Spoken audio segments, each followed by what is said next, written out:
Welcome back, my daisy cakes, for part 4 of my list of top 100 science fiction authors.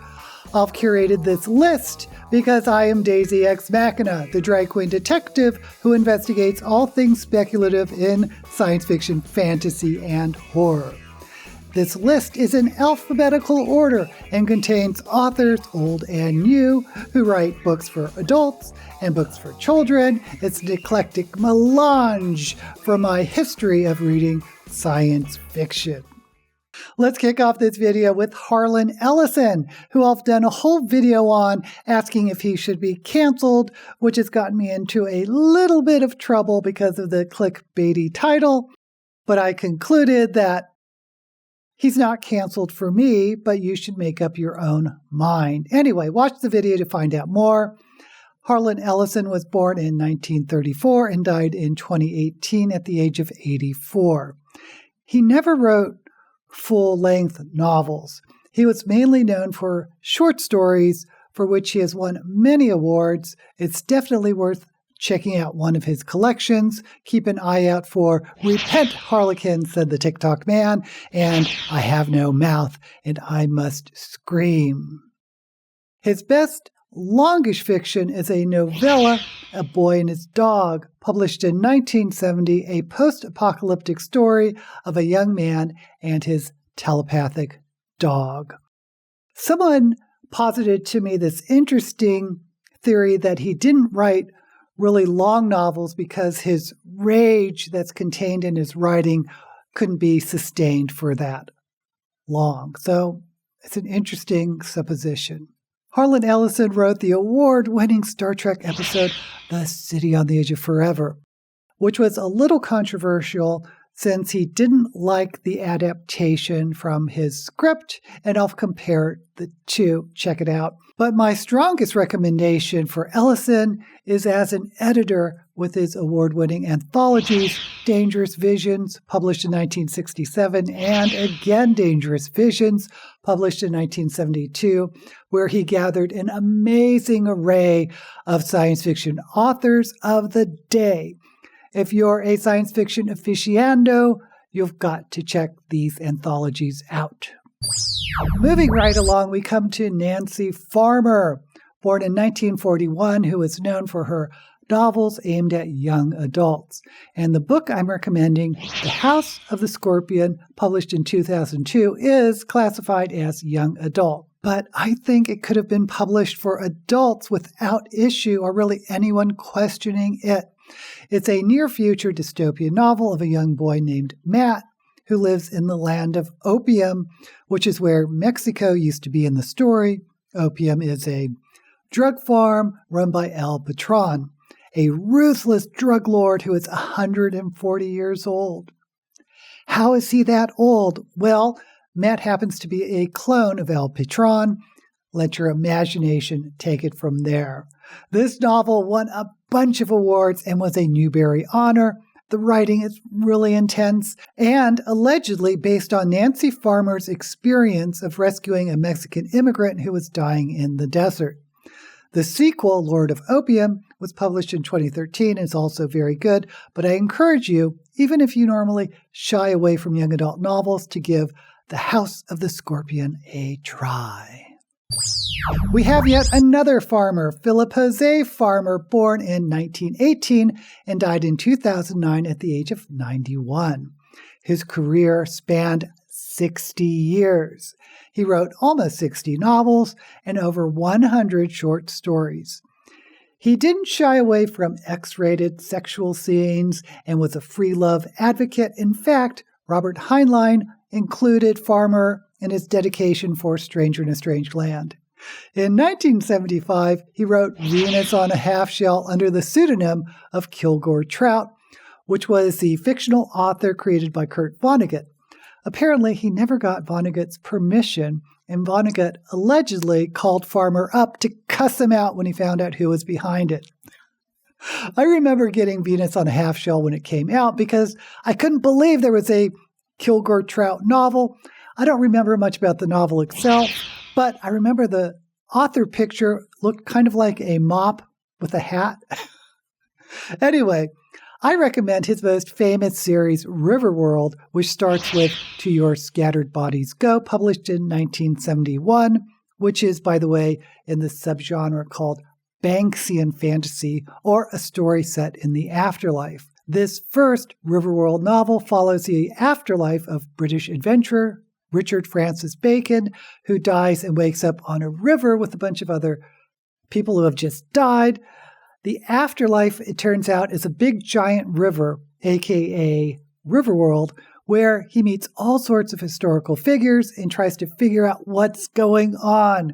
He finds out that every time he dies in Riverworld, he wakes up somewhere else on the bank of the river, which is useful to get out of certain situations. The novels are wild, and I recommend the whole series.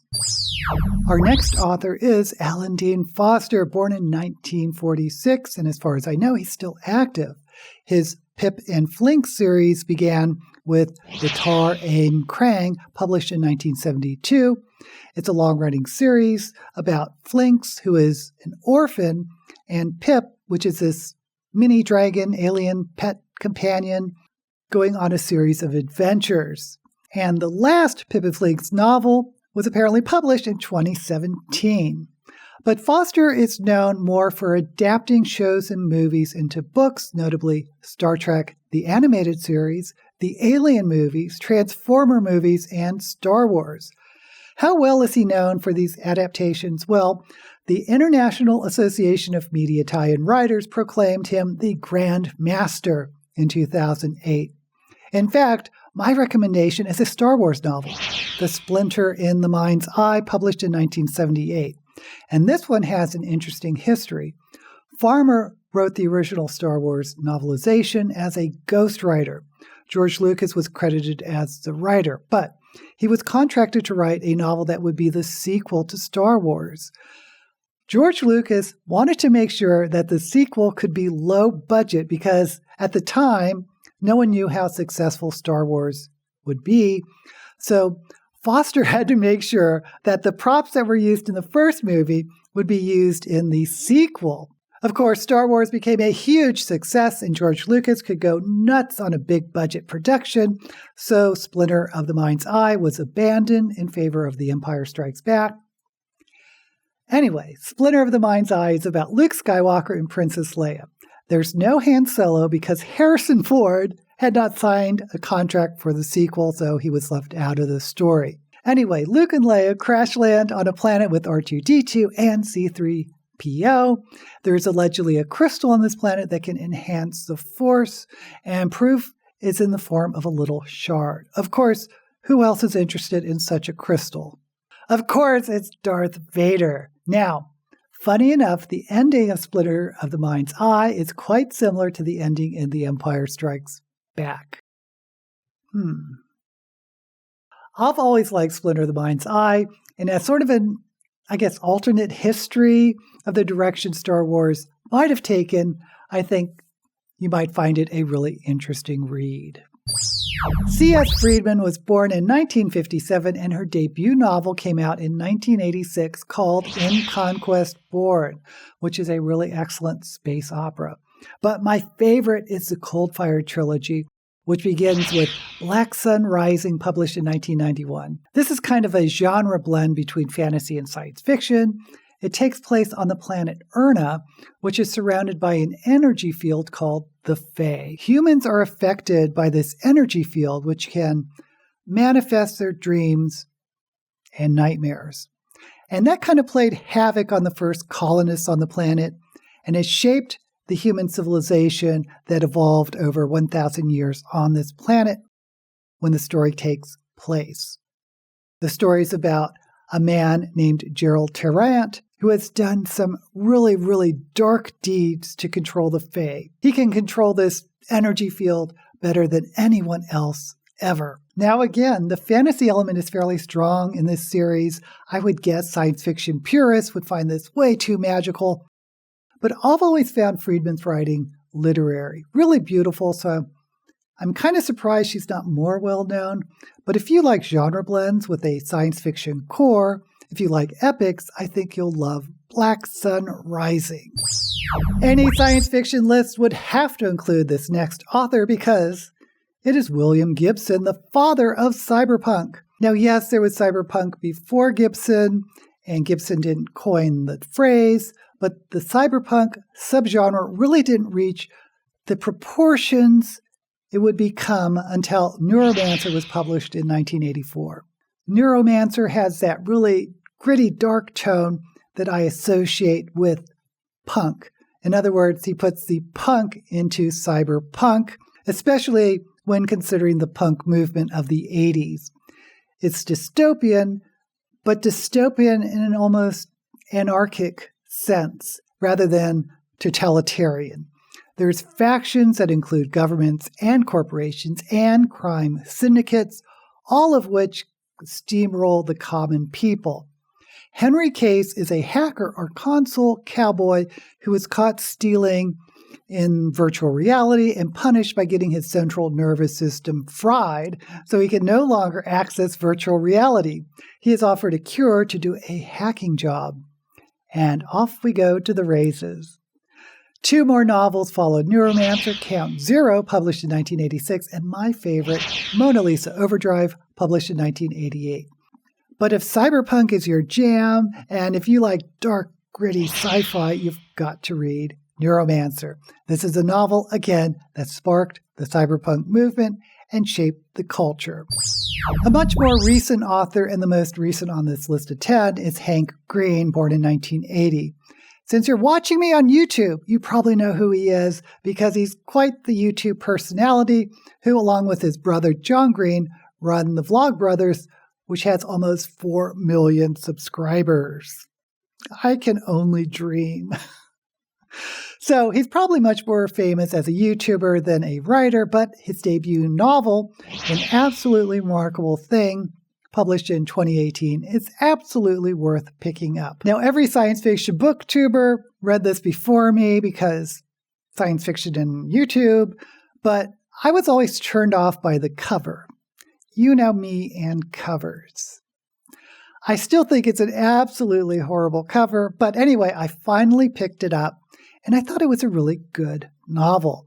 It's about a woman named April May who was the first to discover a Carl, which is a mysterious statue of a samurai that suddenly appears in Manhattan.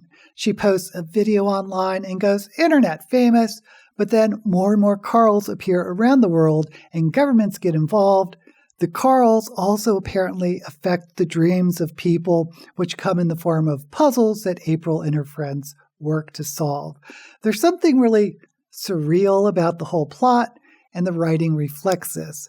I absolutely recommend An Absolutely Remarkable Thing by Hank Green. Joe Haldeman was born in 1943. His must-read novel is The Forever War, published in 1974, which won the Nebula and Hugo. Haldeman wrote this novel in reaction to Robert Heinlein's Starship Troopers, which Haldeman thought glorified war. Haldeman was drafted for the Vietnam War. He served as a combat engineer, was wounded in combat, received a Purple Heart, and had a little bit of a different perspective than Heinlein. The Forever War is about humanity's war with an alien species known as the Taurans. The main character, William Mandela, is recruited as part of a corps of elite soldiers with high IQs, and they go through brutal training and are shipped off to fight. This is a brilliant, thought-provoking novel filled with allegory and deserves its place as a seminal novel in the science fiction genre. In fact, when Robert Heinlein read it, he said it may be the best future war story I've ever read. Are you going to argue with Heinlein? Oh boy, our next author is Harry Harrison, born in 1925 and died in 2012 at the age of 87.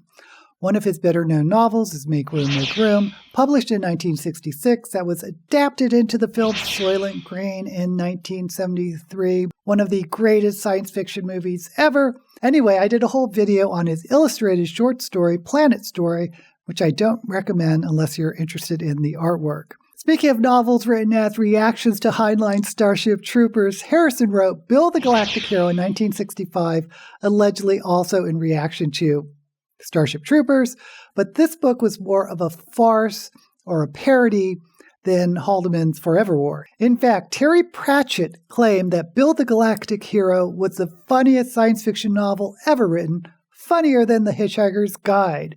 But the novel I recommend is my favorite of Harrison's books, The Stainless Steel Rat, the first book published in 1961 about James Bolivar DeGrees, a.k.a.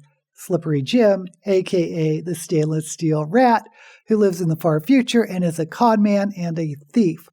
The rat is recruited to be a spy for the galactic government. This book and the sequels are all about Slippery Jim's outrageous spy adventures.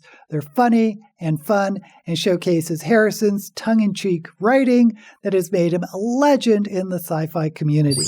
Last is the author who I've already mentioned twice, Robert A. Heinlein, born in 1907 and died in 1988 at the age of 80. I've done several videos on Heinlein already. He's one of the big three authors of his time, along with Arthur C. Clarke and Isaac Asimov. I'd argue he was the most famous and successful during the 60s and the 70s at least. He's kind of controversial now for his allegedly pro-military stance and idealized female characters, but what I can't get over since I've done videos on Heinlein is how much he has influenced a certain generation of science fiction readers. And I include myself in that. I read Heinlein when I was very young in the 1970s, and his writing had a big impact on me. I don't think new readers today can really understand how much of an impact Stranger in a Strange Land had on those who read it during the 60s and 70s and maybe into the 80s. Stranger was the first science fiction novel ever to reach the New York Times bestseller list, and which the Library of Congress listed as one of the novels that shaped America. So when you read it, you have to kind of read it with the understanding of the time it was published, 1961.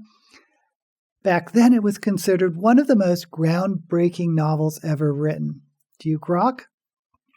For recommendations, however, I'm going to say start with Heinlein's Juveniles-like Citizen of the Galaxy, about an orphan sold as a slave on a backwoods planet and rises up to challenge the galactic system. I've done a whole video ranking the Heinlein Juveniles. Check it out. All those books, in my opinion, are worth reading. Wow, this group of 10 science fiction authors had some heavy hitters. Have you read any of these authors, or do you want to read them? Let me know down in the comments, and while you're there, don't forget to give this video a thumbs up and subscribe to my channel. Also, don't forget to check out my list of top 100 fantasy authors. Until we meet again, may all the books you read be blessed.